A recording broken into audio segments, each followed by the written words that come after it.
Good morning, everyone, or good afternoon. My name is Sue-Ann Hirschberg. I am the program director at GGU for the marketing program. I'd like to welcome you to sports marketing. We're going to have 4 speakers this morning. Michael Savod, who's going to be setting the table about sports marketing. Scotty Bastable, who's going to talk about leadership in sports marketing. Jim Lee, who's going to talk about sponsorships, and Stephan Sorger, who's going to talk about data. So I'm going to turn it over to Michael. And before we do, though, if you have any questions, please put them in the Q&A, and we will have a Q&A period after all 4 speakers. So feel free to enter your questions at any time, and we're going to aggregate them and then create a discussion afterwards. So thank you, and we'll see you at the end. And I guess it's for me now. My name is Michael Savod. I've been given 15 minutes to talk about something that could take about 15 hours. So I'm going to go fast, but I'm available for questions at the end of this little webinar. And also, you can have my contact information directly from me or from Sue-Ann. After it's all over, you can call me, text me, whatever, and I'll try to answer your questions. First of all, sports marketing, what is it? The official definition is the specific application of the usual marketing principles, the 4 Ps for those of you who have obviously studied marketing, to sports products. So we've got product, place, price, and promotion. The major difference is it's also the use of the principles to help market non-sports products in connection with the sports themselves. So what does that all mean? Well, as a vice president of the Oakland A's, as I was, I had to be concerned with 4 Ps. First of all, product. Not much I could do about what the players did, but the rest of the experience, what went on when somebody bought a ticket or watched us on TV or did something, that was all part of my bailiwick. I had to make the experience using the product acceptable. Place. Again, not much I could do about the fact that we played in the Oakland Coliseum or whatever, but I had to make that experience, clean restrooms, good food, and those kinds of things, parking and what have you, acceptable to the customer. Excuse me, Michael, but can you adjust your camera, because all we can see is your forehead. Is that's a little bit more. That's good. Yep, good. Okay. Thank you. Hi, gang. Okay, place was the stadium itself. Pricing, again, didn't have a whole lot of control over that because the owners, and I'll talk about owners in a minute, they did want to pay all those enormous salaries to the players. So pricing became an issue, not just for tickets, as you would think, but also for sponsorships, for the concessions that go on and so forth at the stadium. So that became part of my marketing responsibility. And then there was the promotion. Well, typically you have to worry about getting coverage in the media or whatever when you're promoting a typical product. But with sports, particularly the major sports like baseball, basketball, football, soccer, hockey, generally you're in the media on a daily basis when it's your season. Now, during the off season, that's another issue, and you have to start keeping the mindset alive while the season is in hiatus.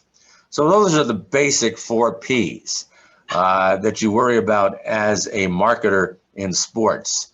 But then you also have this opportunity to help market other products. And you can do that uniquely with sports because if anybody has studied marketing, and then as I teach basic marketing, I try to make it very clear that marketing is all about emotion. Whether it's cars, toothpaste, computers, whatever, developing an emotional attachment with your customer is a major aspect of what marketers need to do. Well, there's nothing quite as emotional as the attachment to sports or events or causes, which are all part of this overall sports marketing issue. So we have an opportunity, if we do it right, and you're going to hear a little bit about sponsorship later on in this little session, but it's unique to sports in the most part because we can help other products launch whatever they're doing, whether it's a new product or a continued existing product. So that's where we have one difference. Another difference we have is in ownership. There's a story that goes on that says when the American Football League, and most of you weren't around back then or didn't know much about football, but in 1960, there was a challenge to the existing National Football League. It was called the American Football League. And many leagues had tried to compete with the NFL, but couldn't do it. But in 1960, an upstart group of owners formed the American Football League. And with the support of national television, because at that time only one network covered football, they were able to succeed.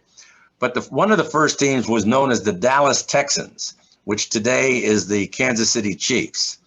Well, the Dallas Texans in their first year had the unfortunate situation where they became the first professional team of any sport to lose $1 million. At a press conference, the owner of the team, who was a very rich person named Bunker Hunt, was asked this question. Mr. Hunt, since your son, Lamar Hunt, is running the team and they lost $1 million this year, how could that go on? How long can that go on? And Bunker kind of scratched his head and he said, based on my son's trust fund, about 664 years. So one of the things that you have are not only rich owners, but rich owners who made their money doing things other than being involved in sports. And the San Francisco Bay Area certainly has had its share of interesting owners. But being a marketer, you have to deal with all of that. Back in the day, the 49ers had ownership that was very involved with the players, but not necessarily with the team. And it worked out very well. On the other side of the bay, you had Al Davis, totally different, very involved with the team, but making it a headache for a lot of the people on that side of the bay. And in the middle, you had the Golden State Warriors that ranged from owners who really were involved in understanding sports to owners who really didn't know much about anything that involved in sports. So again, in most businesses, the owners made their dollars in that particular industry, not necessarily the case with sports. So that's, those are some of the differences that you deal with. Now, a question may come out from some of you, how do you get involved in sport, in the business of sports or sports marketing? My background has always been in business. And the question is, well, how did you become the vice president of the Oakland A's? Well, I love sports. As a kid, I was, a sports magnet. I had to do everything there was that involved sports, but I never was big enough, strong enough, fast enough to become a professional. So when I got into the business world, I realized somehow, maybe it was instinct, that marketing and emotion go together and sports and emotion go together. So I kind of put the two together and got involved in got my corporate businesses involved with a lot of sports entities, particularly sponsorship. And through my connections, when I decided to go into the consulting business and get away from the corporate life after 20 some years, I continued to be involved with sports teams, in this case in particular, the Oakland A's. And when the time came for them looking for a new marketing VP, sales and marketing VP, they remembered who I was. I had been around long enough. And so my next job was vice president of sales and marketing for the Oakland A's. So in the 15 minutes allotted to me, that's about what I can say. I know I hopefully have given you room for some questions when the time comes. But the key thing that I want to get across is that in marketing sports, you have to take advantage of the fact that you have an emotional tie. Your customers are totally involved, if you do it right, to the emotional aspect of your product. You know, the two most successful franchises in baseball don't have beautiful stadiums, don't have historical records of winning a lot of championships. In fact, both of them went for decades without winning championships. I'm talking about the Boston Red Sox and the Chicago Cubs. And if any of you have ever been to Boston, you'll know that that Fenway Park Stadium is not nearly as glitzy as AT&T or whatever we're now calling the San Francisco Park. I'm living in Dallas, so I went to another AT&T Stadium, which we down here call Jerry Jones Palace and Jerry's World. You don't need all of that, obviously, but some people want to spend millions and millions of dollars to build stadiums, and in the process, some of them lose their teams.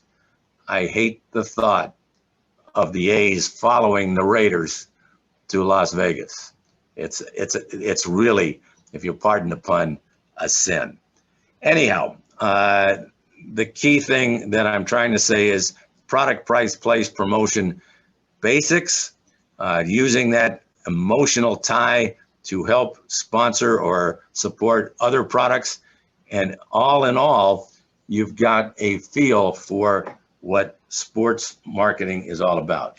If anybody wants to get a book, I'll try and hold this one up and I'll give you the details if you call me later. But there's an excellent book called basically Sports Marketing by Matthew Shank. So that it's available if anybody wants to read something all about that. And I guess at this point, I've reached the limits of my time, and you get the opportunity to hear Scotty Bastable talk about leadership in sports. So Scotty, your turn at bat. Thank you, Michael. I appreciate that. That was really good stuff. I'm a big AFL fan, so I was neat to hear that story. And as a traditionalist, I would also like to point out that I'm digging your San Jose Sharks sweater, as they would call it. Hey, folks, I am so excited that I get a chance to talk about something that I'm so passionate about, which is teamwork, leadership, and sports marketing, the things that Sue Ann has asked me to.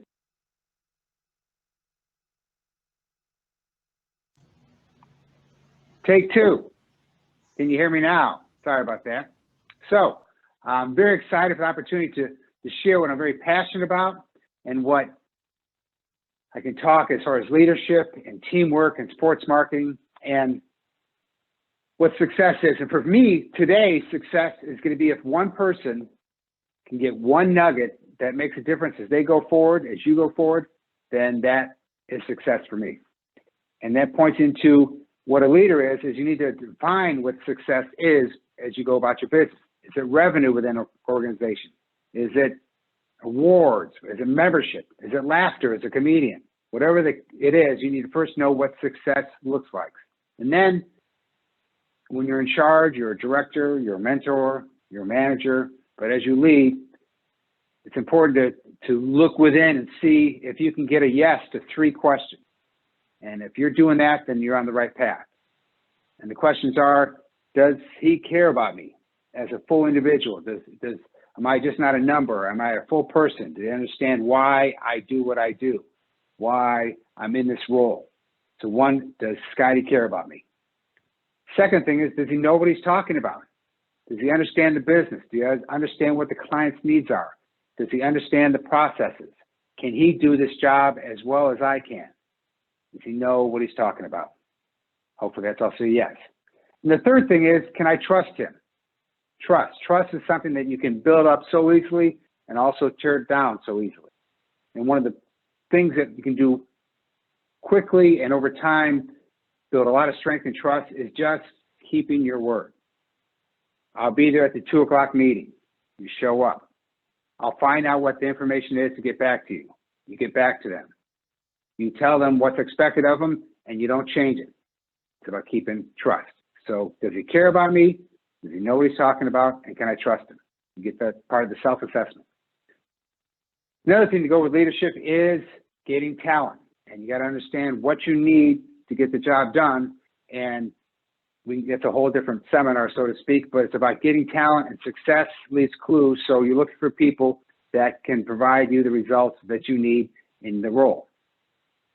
And the idea is to get the best talent possible, because here's the deal. As a leader, you can reward behavior, compensation, you can recognize the good things, promote folks, you can give them clear expectations of what they need to do, and you can retain them, keep them on board. You can do all that, and if you're a superstar, that's great. But if you get a mediocre talent, that can only rise so far. So the key is to get the best possible and do everything you can to retain them by what I just said: reward, recognize, give them clear expectations, give them the tools to succeed, and then retain them. Because there's a phrase one of my friends uses that says, people matter, lead them well. And it does come down to the people. And it's when they look at you as a leader, would they say, would he do the same thing that I'm doing? So if you're one of them, as much as you're above or at a higher level on the depth chart, it allows them to follow you, because a leader has people that follow. And a good sign of a leader, at my point, is no matter where that person is working, the folks come to them. And you build a team through attraction versus promotion. You attract the best talent based on how you go about your business. And over time, that will make a difference. And then on a day-to-day thing that you see, and I get into sports marketing in a second here, but within leadership is there's a pattern of things that you need to do on a daily basis. You need to assess situations. You got to identify potential actions. You need to be decisive, and then you got to determine an action plan. So pretty straightforward. Assess the situation, identify actions, be decisive, and get an action plan. A mistake that I believe that leaders make, and I've done it myself, is that you go too quickly. You assess the situation, you get an action, you go to it. It might be the right call, but we move a little too fast sometimes, where we aim and shoot, if you're going to use an analogy of a target practice. So sometimes, as John Wooden, who was one of my favorite coaches in sports, he would say, be quick, but never hurry. So be decisive, but let's not hurry the decision. So assess the situation, and let's give it a moment. Even though you think you have the right answer, see what other opportunities you can take. What are some other solutions? Because sometimes the best idea hasn't gotten on the table yet. So don't be so quick or in a hurry to get to a decision. Be quick about it, but don't hurry. So make sure you can take a look at all the different opportunities ahead of you before you go after it. And then the second part of that part of the leader is, once you determine what you're going to do, you take action, because you can talk so much, but you need to be moving along. And each day when you wake up, you got to see how I'm moving things along. Is it with a client? Is it with my relationship with my boss? Whatever the case may be, you got to have things going across the board. And I'm passionate about the world and what I do and how I lead people. But one of the things that really gets me going is sports marketing. And I work in an organization that has relationships with college teams from Stanford and Cal, from the professional soccer with the Earthquakes, the San Francisco Giants Baseball Club, the San Francisco 49ers. I'm the broadcast partner for all those folks. And what I love tapping into is the passion of the fan. And that fan is not just crazy about that team when the game is played. That passion extends throughout the week, throughout the year. They're talking about it over a cup of coffee the day after the game. So calling into a radio station to yell about how do they trade my favorite catcher. It goes on and on with that passion. And when you get that passion at a certain level, when emotions are up, people tend to spend more money, tend to listen more about what people are selling. They tend to go where the sponsor may be having business. And so I call it the halo effect, because you may not be working with the team directly, but when you talk to a fan and you put them in an environment where you're broadcasting the game, for example, you get that halo effect of the team's passion with a fan turns into the passion of the product that you're trying to market. And often what happens in sports marketing is you are providing a platform where that non-sports kind of company, as Michael spoke of, can showcase their message. And so often it's just getting people to believe that Volvo is the safest car, or that when you need an oil change, you go to Speedy Oil, or that the vote is coming up, you need to go out and vote. But it's getting people to do or believe something, and when the passion and emotion is higher, that's when you get great results. And one little ancillary part of it is that you also play into the fandom of the sponsor, because sometimes the sponsor wants to be associated with the team just because they love the team. Just talking about like the Red Sox or the Cubs. There's a liquor company in Chicago that's not so much worried about selling more beer at their Benny's store, but that I know personally, that guy's such a fan of the Cubs that he loves hearing his commercial on the radio and seeing on TV, because he gets that hospitality. He gets to go to the games and walk around and say, I'm a sponsor of this team. And let's not forget, when you're in sports marketing, to tap into the fandom of the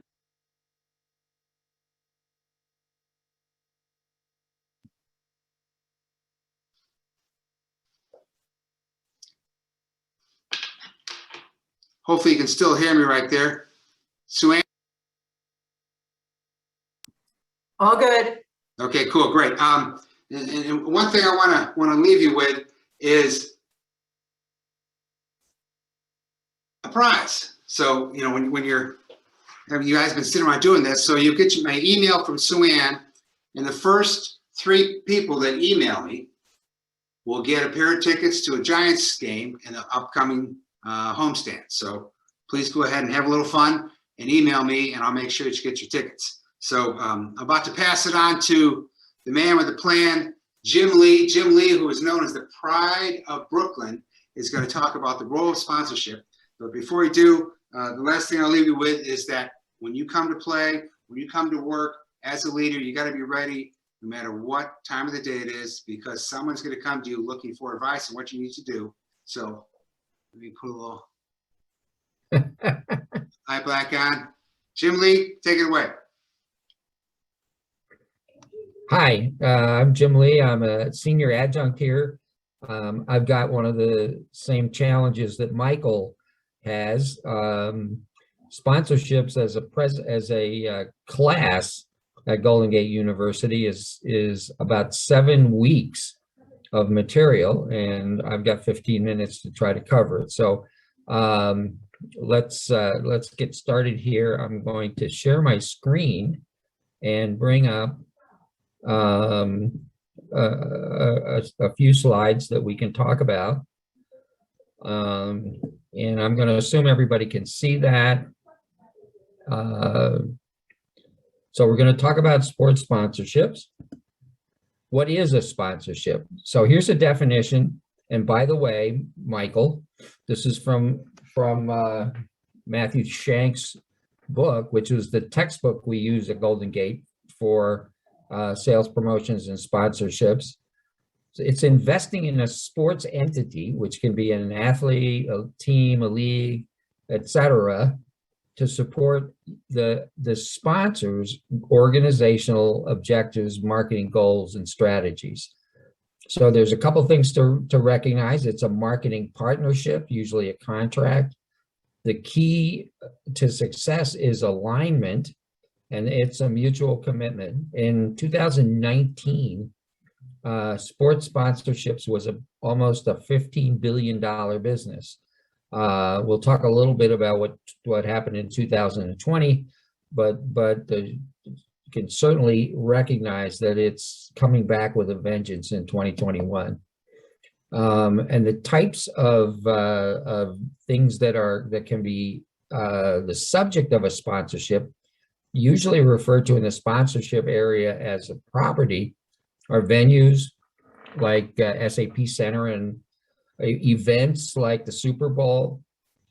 Teams, those of you who are closer to Michael and my age will remember the Bad News Bears and their sponsor, Chico's Bail Bonds. Leagues, for instance, the NBA is both is sponsored both by Nike and forgot what the other one is. or global, like the Olympics. So who gets what in a sponsorship?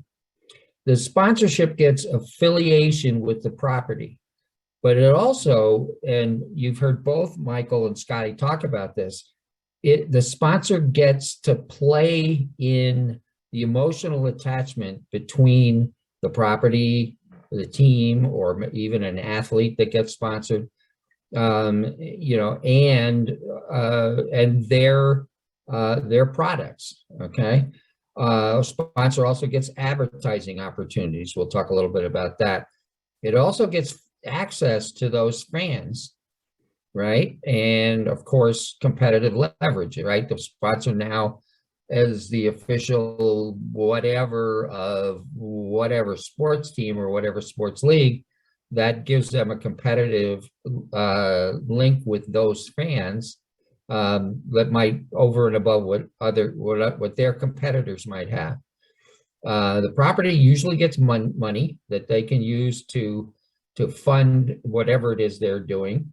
Often merchandise. Good example, Adidas is the official sports sponsor for the University of Kansas. So all of the sports teams at the University of Kansas get shoes, uniforms, probably, I don't know if Adidas makes balls, but sports equipment of all type as part of that sponsorship agreement. Often the property can increase its prestige in the community depending on who their sponsors are. Property also gets marketing leverage because they don't have to go out and advertise their property because the sponsor is doing that by going around bragging that they're the official whatever of whoever. And they also get exposure to new fans, right? Because very often the sponsor brings a community of interest to that sport. And as I mentioned, they get funding as well. So events are the primary element of all of this. And the sports event pyramid, pretty obvious, right? You start at the local level. It's interesting that many high schools and high school organizations are jumping into the sponsorship pool, if you will. Regional, you think about things that go beyond individual communities or local communities. Maybe surfing championships is one that would draw people from the West Coast region and Hawaii, but maybe not too many from Kansas and Oklahoma. National, obviously, teams like or games like the Super Bowl or even leagues like Major League Baseball. International, think in terms of the European Cup as opposed to the World Cup, and then obviously global as well. So let's talk a bit about why sponsorships fail.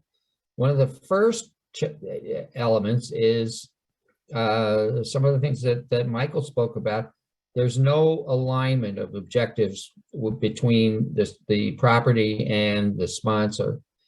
Very often there's a short-term focus. A league or somebody may have a sponsor come on and only do a 1 or 2 year contract, whereas the longer term of a sponsorship gets richer and richer with time. Just clearly planning, right? If there's no planning, or if there's poor planning, then what the whole element of the process starts to fall apart. You can get into a situation where you're sharing your sponsorship with your competition, and if there's enough of that, then your side of the sponsorship starts to fail. It's another concept called ambush marketing, and it's become so prevalent that Congress has instituted some laws and regulations to try and stop it. My favorite discussion was during the Olympics a couple of decades ago, or a decade ago, during the Olympics, Beats Dre headphones were handed out to Olympic athletes for free at the games. So what happens was, whenever there were pictures of the athletes at leisure, even walking in the stadiums, they were wearing Beats headphones. Beats didn't pay the Olympics for that sponsorship. They just showed up at the Olympic Village and handed them out for free, knowing that young athletes love the idea of headphones. And so that's that's an example of ambush marketing, and there's a lot more.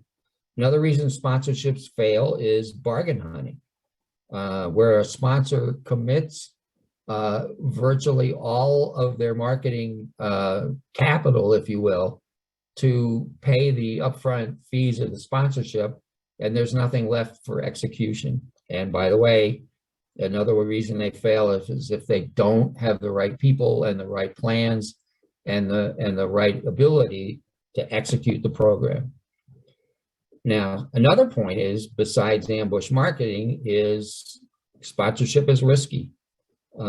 Just a piece of data, COVID in 2020 stranded 120,000 active sponsorships, and that represented about 5,000 brands, and there's about $10 billion in sponsorship value that's being that has yet to be recovered coming into the following years. And your properties can change. They may not have the cachet that they had when they started.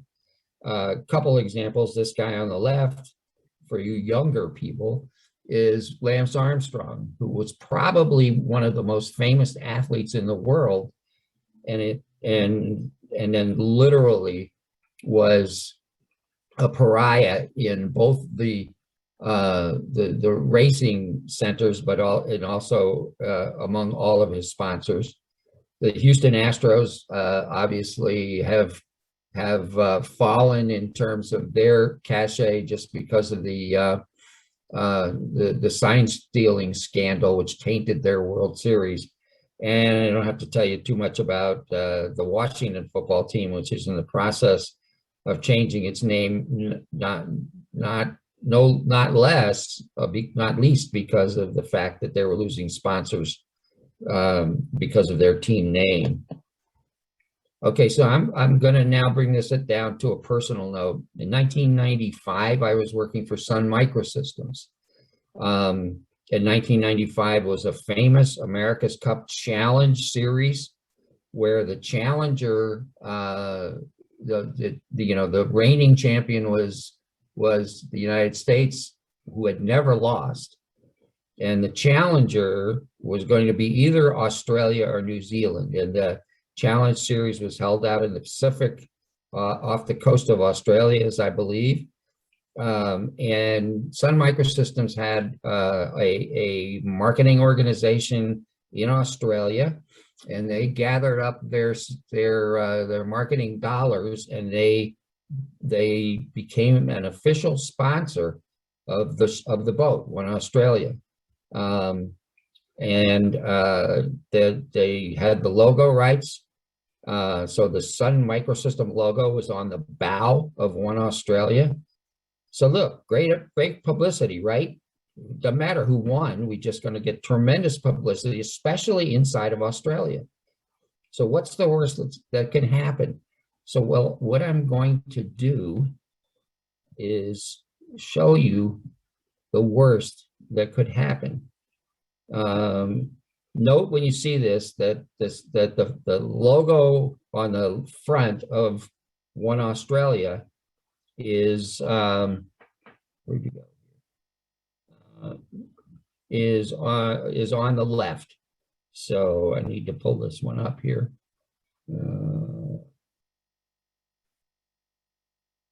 Okay.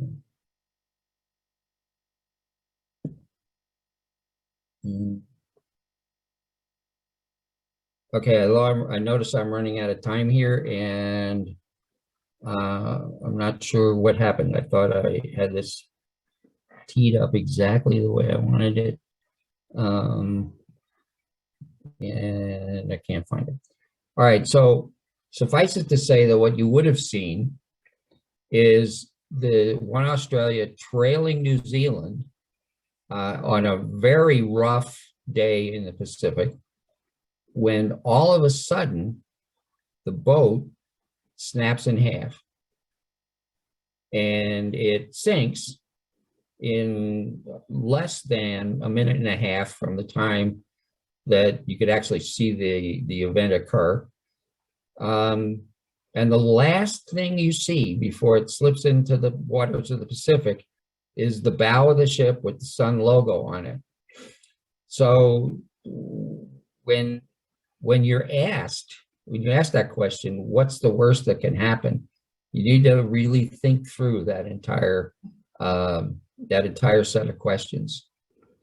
And with that, I am going to introduce Stephan Sorger, who is going to give us a tutorial, if you will, on the use of analytics in sports.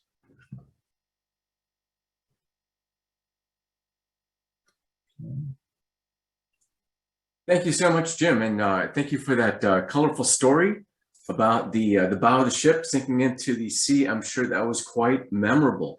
So this time I want to go over marketing analytics in sports, and it is a rich subject. And in here, you might find some subliminal references to the courses I teach at GGU. So here we can see the ballpark in San Francisco. And my role is third base coach in this presentation. And what they do is they stand behind the third base bag. They relay these hand and arm signals, and they offer consulting to players. But mainly, they offer quick decisions using all the data available.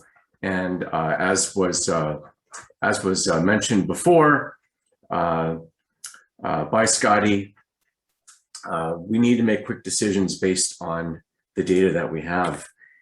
And the market is huge. It's large and growing, almost $1 billion in 2020 just for the analytics portion. And it's definitely been growing over time. And there's a tremendous amount of interest in this topic, certainly at a minimum for coaching, training, and injury prevention. Most of sports analytics, or at least a large portion, has been used for sports performance analytics, and that was made famous in the film Moneyball of 2011 with Brad Pitt, Jonah Hill, Chris Pratt, Philip Seymour Hoffman, and Spike Jonze. And certainly Michael, our Professor Savod, can relate in terms of the Oakland A's, and the idea being to transform the selection of players away from personal characteristics, such as height and weight and the sound of the bat hitting the ball, to actually performance metrics. And that was a breakthrough in the world of sport to really make that major change.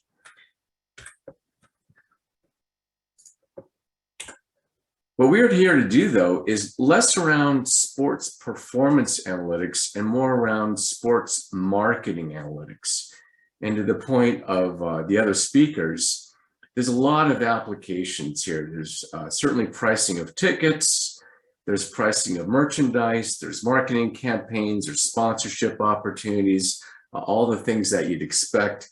And amazingly, not just for humans, a lot of pets get in on the action, and certainly pet gear is a major part of merchandise that's being sold. So who are some of the companies that are working? So if this is something that interests you and you want to get more involved in sports marketing analytics, there's a couple of companies that are working on it.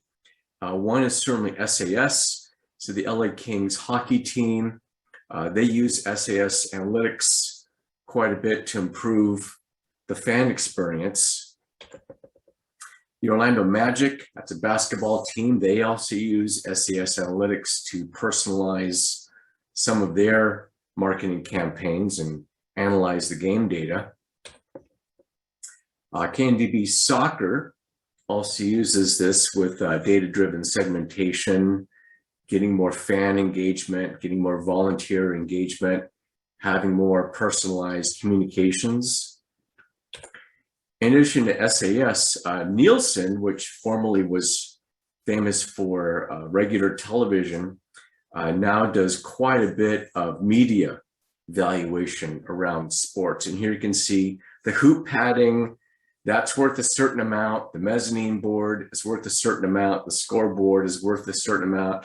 Basically, every element that you see in a television broadcast or other broadcast has a dollar value associated with it. You can also see in a soccer or football example where we look at different properties within the stadium. We look at what all the various metrics are for that particular franchise and how that would improve the perception of the sport of the game. So Nielsen, of course, they do sponsorship and media packaging, pricing, different revenue streams, et cetera. They do sponsorship targeting. They do sponsorship management. We've talked a little bit about sponsors before. And we also look at some of the event perception. We can measure the behavior and attitudes of different fans before and after the different events. One of the big aspects driving sports marketing analytics is the tremendous advance of live sports watching on television. In a world where general TV viewership is decreasing, and here you can see the chart on the right where basically the numbers keep dropping and dropping and dropping for regular TV. Meanwhile, you can see a huge increase in the watching of live sports on TV, and some people are saying it's TV's last stronghold. These are some charts from Statista showing the increasing interest in live sports. And that presents a huge opportunity for marketing analytics. So while it's difficult to reach people on TV, basically your biggest opportunity is in a live sports broadcast. We talked a little bit before about sponsorship. Let's attach some numbers to that. So Nike just a few months ago paid Major League Baseball $1 billion to add the Nike swoosh to merchandise. Here you can see on the jersey of Garrett Cole with New York Yankees. You can see the swoosh there. Also, you can see on Anthony Rendon of the LA Angels. You can see it there. So pretty exciting that we're actually getting logos on player jerseys. Of course, stadiums also have sponsorship opportunities. AT&T Park, which was formerly Pac-Bell Park, is now Oracle Park. And in fact, back in 2019, Oracle paid about $200 million or $10 million per year to rename it Oracle Park. So they're going to have that for the long haul. And as Jim pointed out, it's a long-term sponsorship deal. What happens though behind the covers with marketing analytics in sports? Well, a big thing that we do is segmentation. So we look at the segmentation, we'll look at demographics. So segmentation using physical variables. We want to know, how many people are married and own their own place, where they buy the tickets and what part of the stadium. That'll tell us a lot. Here you can see a few various statistics. We also will do surveys and find out more about what people want, and we'll run surveys. And for those of you interested, I certainly encourage you to sign up for Marketing 336, the market research class, in order to learn more about surveys, how to create them, how to interpret them, best practices, and all that. We'll also look at purchase intent, which is sometimes called the dependent variable. That's the thing we really care about. And we want to take people away from a low purchase behavior, where people really don't care about the game or its outcome or anything else around that for that matter, to a high purchase behavior, where people can start identifying with the team, with the sport, and so forth. And there you can see some statistics that we would look at in moving from one to the other. And why do we do this? And what does this look like? Here's what the outcome is. This is a map of Oracle Park, the seating map. And here we can see about 20 segments. Each of these represents a different type of individual. Each of these represent a different level of engagement that these fans have with the San Francisco Giants, with the game of baseball, with everything. And so we want to engage each segment in a very relevant way. And so a lot of stadiums, not just the SF Giants, but many stadiums have developed these Byzantine seating maps to codify the output of the market segmentation in the analytics toward the actual selling of tickets. So the next time you go to the Giants game, you can check your ticket stub and find out which of the many, many, many segments apply to you.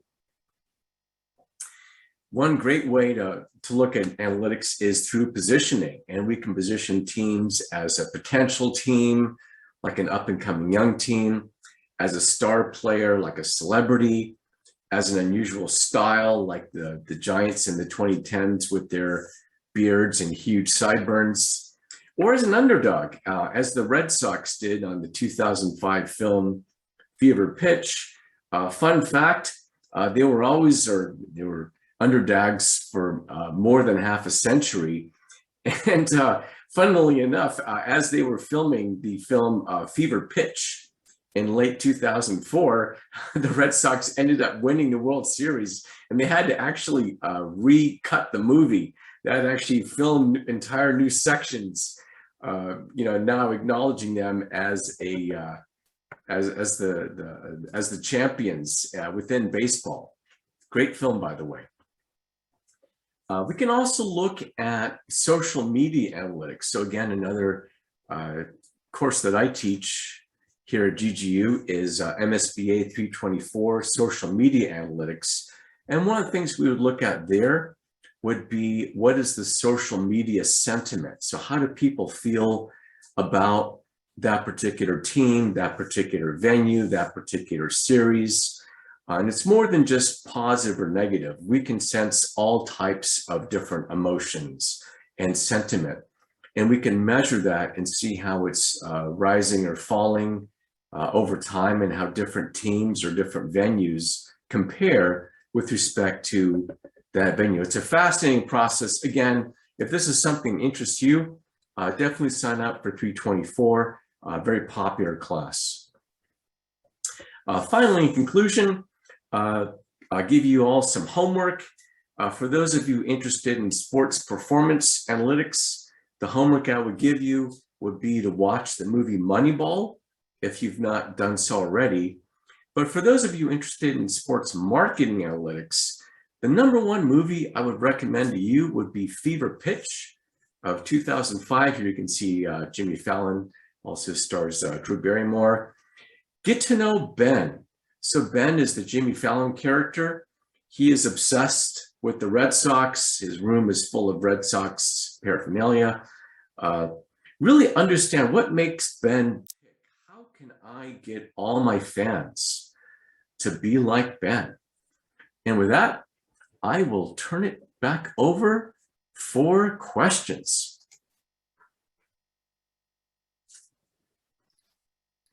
So all of our participants are going to come back on screen and be available to answer your questions and unmute themselves. And we notice that Scotty has war paint.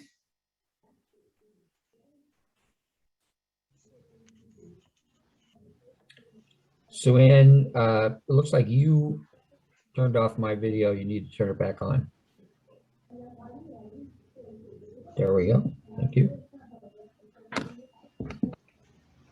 Thank you. Zenas, go right ahead. All right.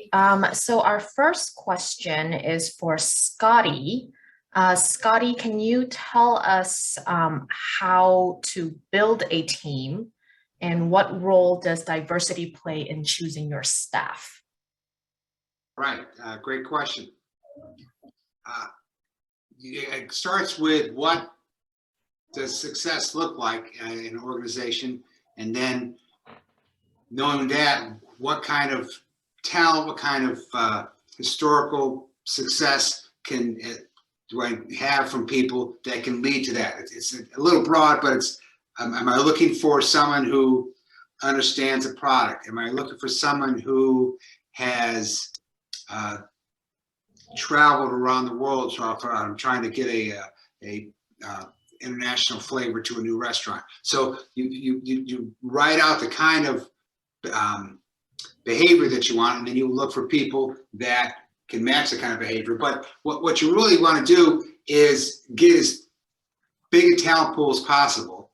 And the idea of diversity and inclusion is more than just policy and headcount.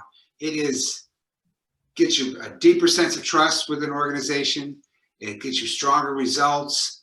I mean, there was a McKinsey study recently that showed that 36%, rephrase, let me get this right.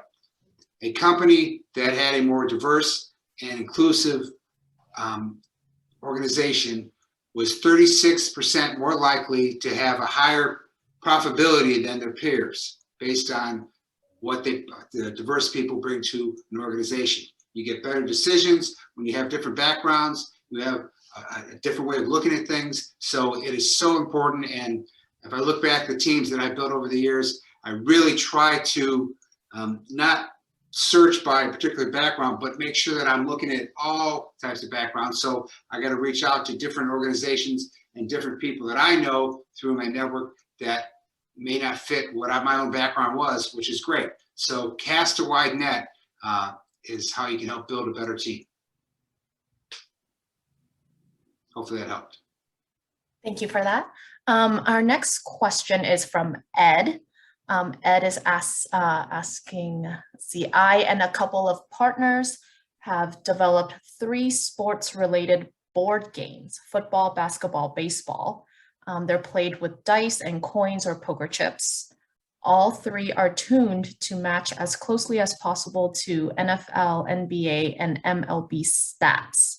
All 3 involve betting, which is a current trend in online sports betting and casinos. We are currently in the test marketing phase. The next step is to approach game publishers and hopefully sign a contract and earn royalties. What advice can you provide related to your sports marketing experiences? Was the question for? No specifications, but if anyone would like to tackle that question.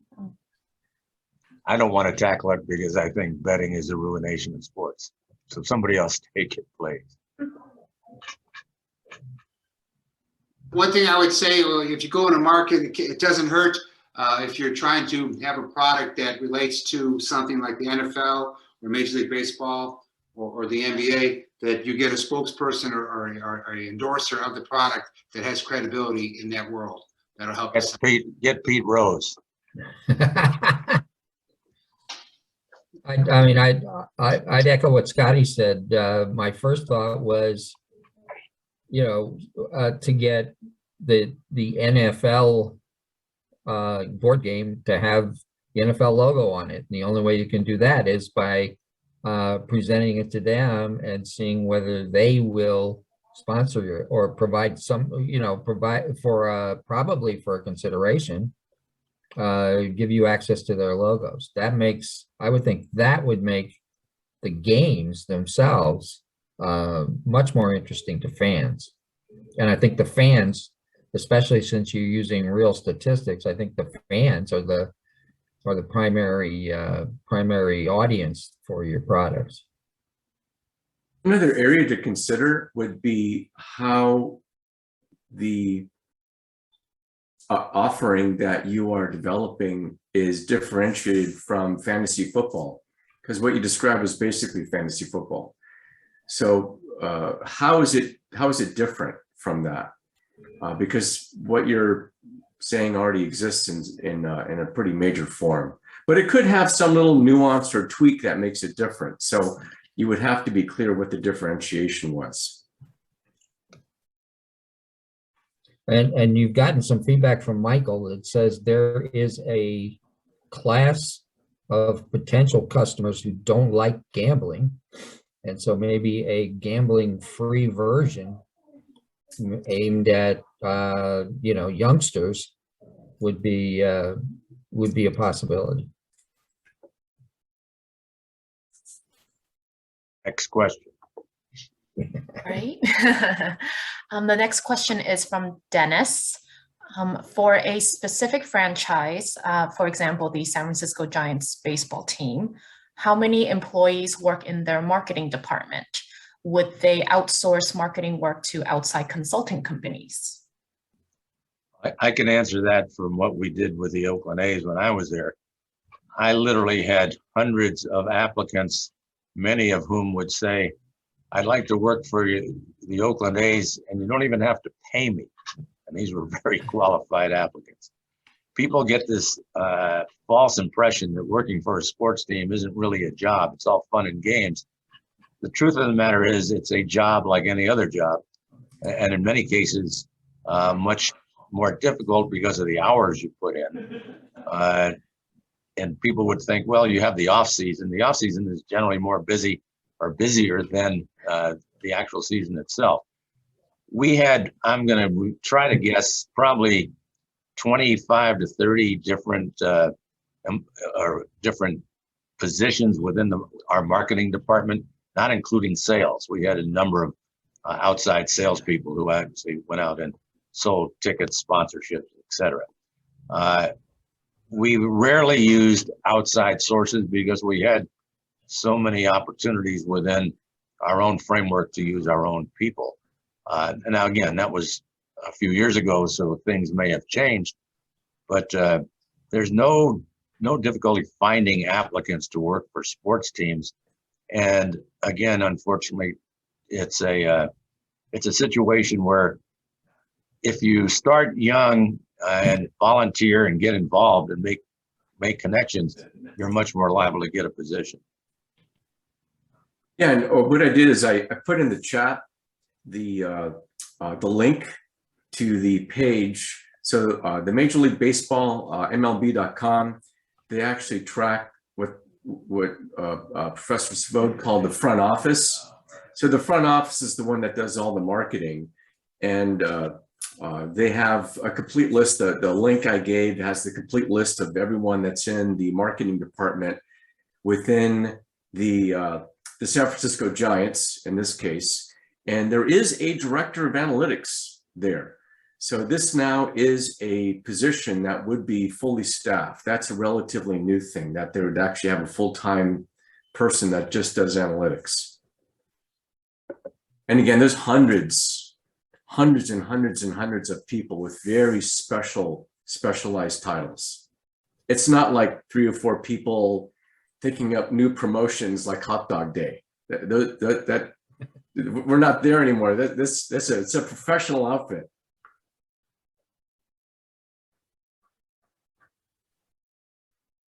Good question.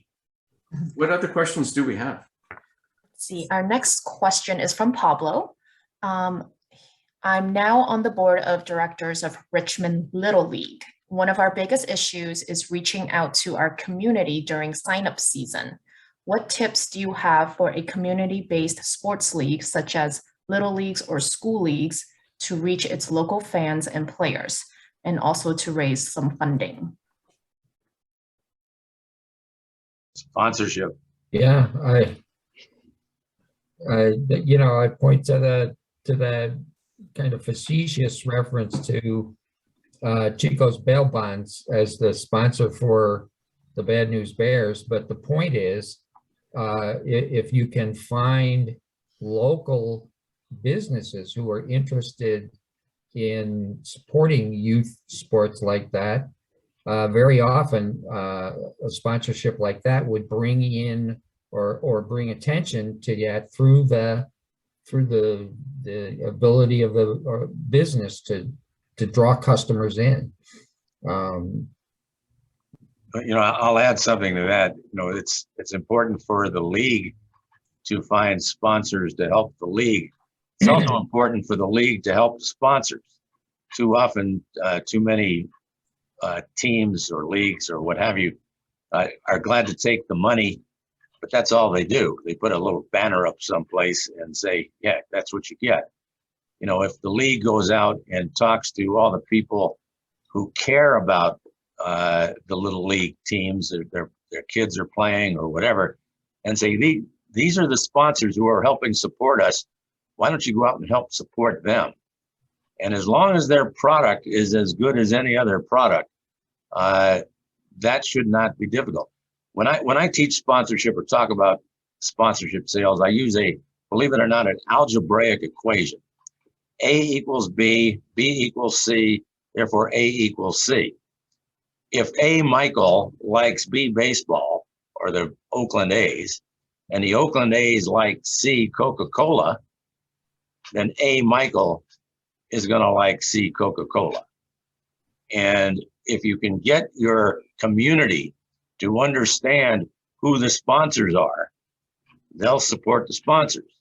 And that will get sponsors supporting your league. And this is for Little League, right?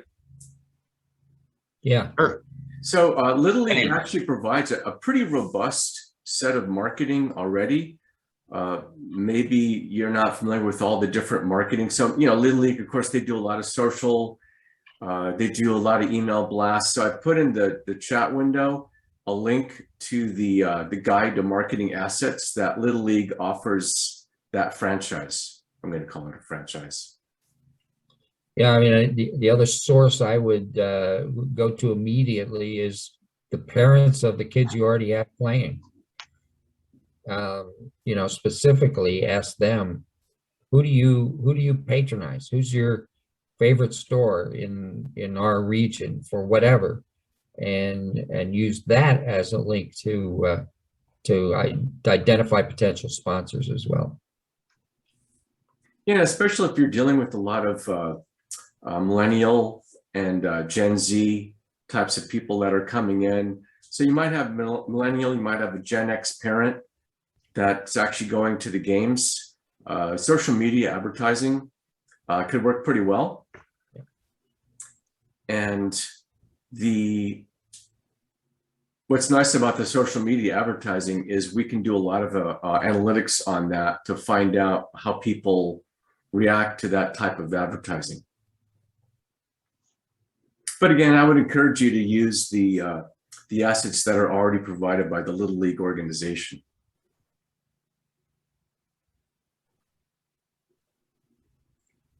Next.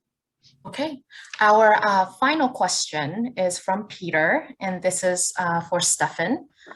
Do you think the presence of live sports will reach a point where so many different networks have exclusive rights to different games that it will be impossible to watch them without signing up for various services?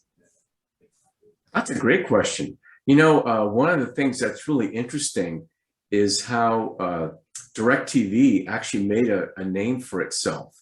So in a world where Comcast is it in the world of sports, there are people who love sports who want more. And DirecTV, of course, they do satellite broadcasting as opposed to Comcast, which does cable. And DirecTV was able to do the opposite of what you just mentioned. They were able to break in by saying, you know, not only can you watch the regular football games, but if you're really into football, we have like the whole football channel where it's just nonstop football day in and day out. And I had a friend of mine, and he's really into football. He was a semi-pro player, and he got sidelined with a hip injury, but he still loved watching football. And he signed up for DirecTV, even though he already paid for Comcast to watch, you know, football games and sports. And that was their way of getting in. So to Professor Savod's point earlier, it's not just the product, it's distribution. So when you think of distribution, think of how people are getting that feed. Are they getting it through Comcast? Are they getting it through DirecTV? Are they getting it through streaming? Are they getting it through YouTube?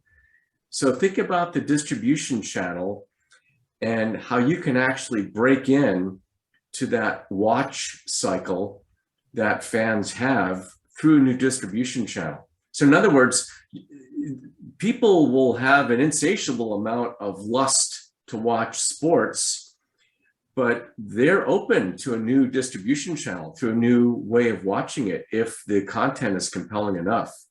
Just look at Disney Plus. I mean, that's how ESPN got started in the first place, right? Yeah, definitely. World's Wrist Wrestling Championship. But some people love it. And I you might really like it. And like I said, my friend, he actually ended up actually being a data analyst for fantasy football. And all he would do, he had 8 screens. He would just watch the screens all day long and would just collect all the stats on the players. Hey, any last comments on our last question? So thank you for joining us.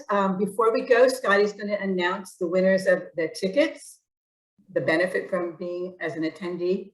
Yeah, so their names are Peter Goodman and Joyce Martin and Nicole, and I'm just going to use H so I don't mess up your last name, but we have your emails. But the key is tickets are distributed digitally now for the most part, so you need to get the MLB Ballpark app. It's a free app, but that's how tickets are sent. It's the MLB Ballpark app, and whatever the email is associated with that app, then the tickets will be sent to you in the next week. So you can coordinate with Sue Ann, and I'll do the same. So congratulations.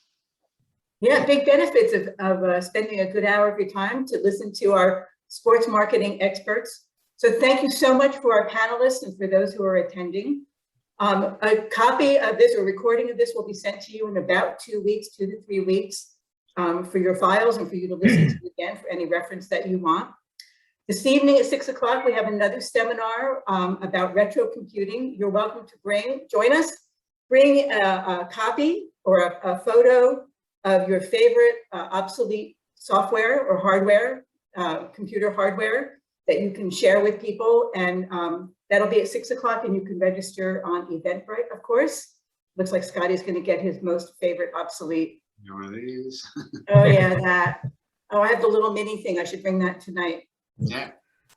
Again, so thank you all. For the question about a couple of questions, we at GGU, and we don't usually self-promote or promote during these, but we have a small business and entrepreneurship program that is free and open to the public. And in the email that we'll send you, that will have this recording, will be information about that. And if you have a business that you're developing, this might be a good way for you to help develop not only your marketing, but your business strategies as well. And, you know, our panelists have been active participants in small business as well as education. So thank you again. Have a good afternoon. Hope to see you all at 6 o'clock. And thank you, panelists. This was great. Go team. Thank you. Thank you very much. Yeah, I enjoyed it.